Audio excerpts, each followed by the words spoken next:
Imagine paying like thousands of dollars for a luxury wedding photographer. You wait for the big day, it passes, and when you finally get the digital gallery back, your mother looks like a drag queen with an impossible wig, and your partner's fingers are literally melting together. Oh man, that is the ultimate pit in your stomach moment. I mean, you Yeah. really can't redo a wedding. Exactly. Welcome to today's deep dive, everyone. I'm your host, and I'm here with our resident expert. Today, we're looking at a massive investigation from a watchdog site called Stop Stealing Photos. Hmm. Our mission is to unravel a scam involving a high-end wedding photographer, some hilariously bad AI, and a really wild digital cover-up. Yeah, I'm thrilled to be here. We are getting right into this because the twists are genuinely wild. So the cracks in this whole facade started showing in Chicago. There was this supposedly elite photographer going by Lindsay who ran a company called Bon Photage. Right, and she had this perfect online presence to draw people in, right? Exactly. She posted these stunning shots of the famous Chicago Cultural Center. But some local Reddit users noticed something was a bit off.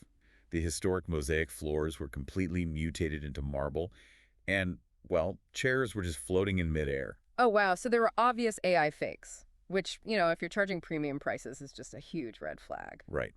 And that initial tip led an investigator known as Corey down a massive rabbit hole. Corey discovered that for a decade, Lindsay wasn't just generating fake images. She was actually stealing real photos from talented photographers all over the world. Wait, really? Like just taking them right off the internet? Yeah, I mean, we're talking gorgeous shoots in Paris and Hawaii, just ripped from other sites and claimed as her own work. Hold on. She's stealing photos to build a fake luxury brand, but she's just uploading them directly. Didn't she realize digital photos have EXIF metadata? You would think so, right? I mean, it's basically a hidden digital fingerprint embedded in the file that literally lists the original photographer's copyright info. That is like stealing a getaway car and leaving the owner's personalized license plate right on the back.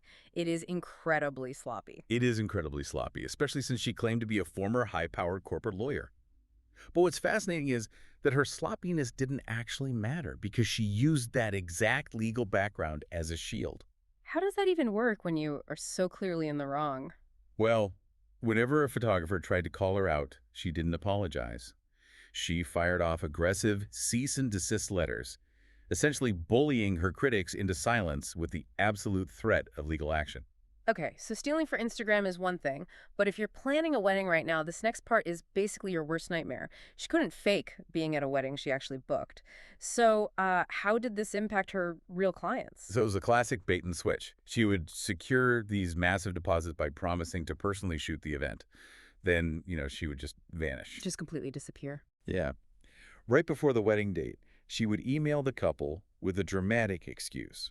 She'd claim she had COVID or needed sudden knee surgery. Leaving the couple completely stranded at the very last minute. Right. And then she would jump into local Facebook groups and hire amateur temps for like $50 an hour to go shoot these luxury weddings in her place. Oh my gosh. And when those amateurs handed over completely average photos, she ran them through cheap AI software to try and mimic that high-end look she had originally promised. And that is how we get the melting fingers. Yes. She delivered files where naturally brunette brides were suddenly transformed into blondes.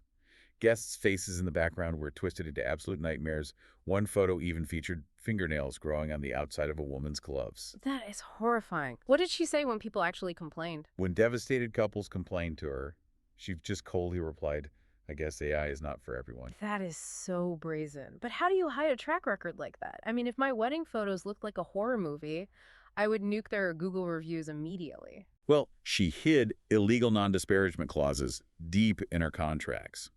She used those hidden clauses as a legal weapon, threatening her own clients with massive lawsuits if they spoke out. This practically forced them to leave 5-star Google reviews. Okay, I understand how she used contracts to silence her clients. But Corey, the investigator, wasn't a client. She couldn't threaten them with a contract. So how did she stop a whistleblower? This is where the story takes a really dark turn into social media manipulation. Corey's watchdog account had been active for over a decade.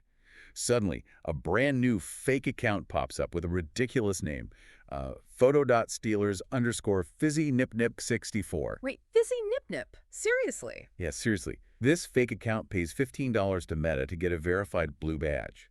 Then, that newly verified imposter used the platform's automated reporting system to flag Corey's real account for impersonation. Wait, so the automated bot just sees a verified badge on a brand new account and automatically assumes the 10-year-old account is the fake one. That is exactly how the system functioned. Yeah. Meta banned the real investigator. That is a terrifying vulnerability.